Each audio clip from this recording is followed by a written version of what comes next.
Hi everyone. I want to apologise for the fact that my face possibly isn't very clear in this video.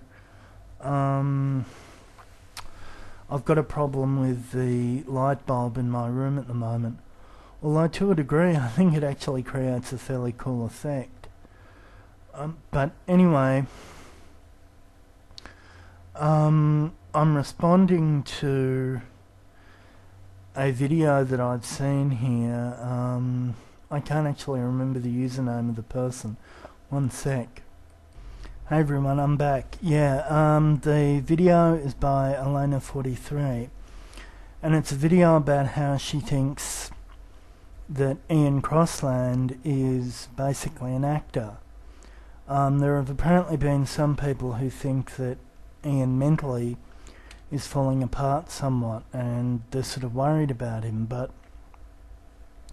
I'm going to say that I actually agree completely with Elena's assessment, and I think this is why I've actually wondered why people used to waste so much time criticising Ian in that sense. I think Ian is possibly actually one of the most profoundly gifted actors that I've come across. I'm not saying I necessarily go along with the philosophy one way or the other, but as an actor, I think Ian's amazing. I want to draw everyone's attention to the name of the man, Ferdinand Demara. I don't know whether you would have heard of him, but there was a TV show on, The Pretender, a couple of years ago, and the main character in that TV series, a guy called Jared, was actually inspired by the life of this man, Ferdinand Demara. There have been two other films that I know of made about similar characters. The Talented Mr. Ripley and Catch Me If You Can. Now, all of these characters were what was referred to in Jared's series as pretenders. The main character in the film Catch Me If You Can was actually a real individual. These individuals, I guess what you could call them is pretenders. Some people call them polymaths. I think we all know about Leonardo da Vinci and John von Neumann in particular. They're individuals with an unbelievable degree of intellectual versatility. They're basically chameleons. I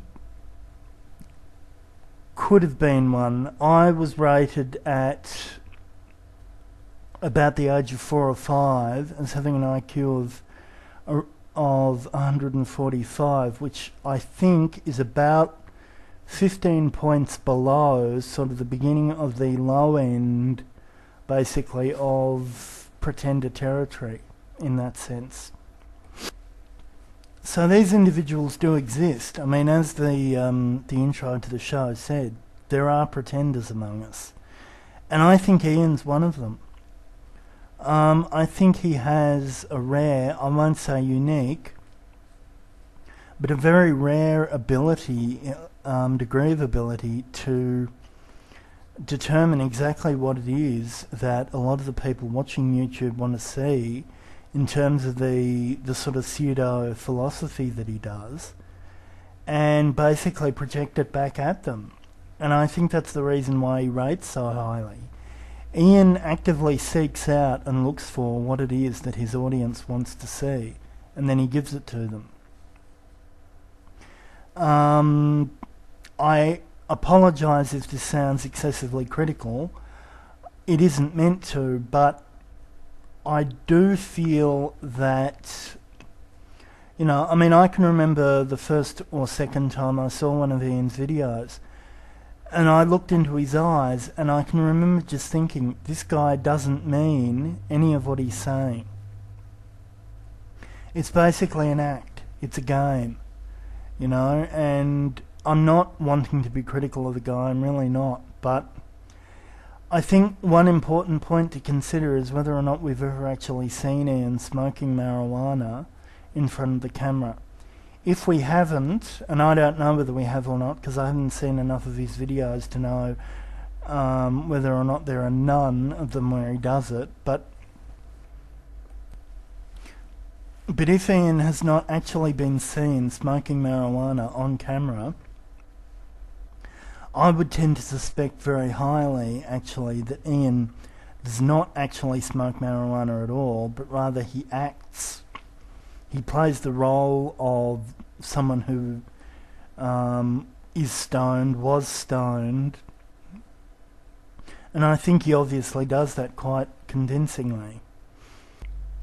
So yeah, my point is not to be excessively vindictive or critical towards Ian at all.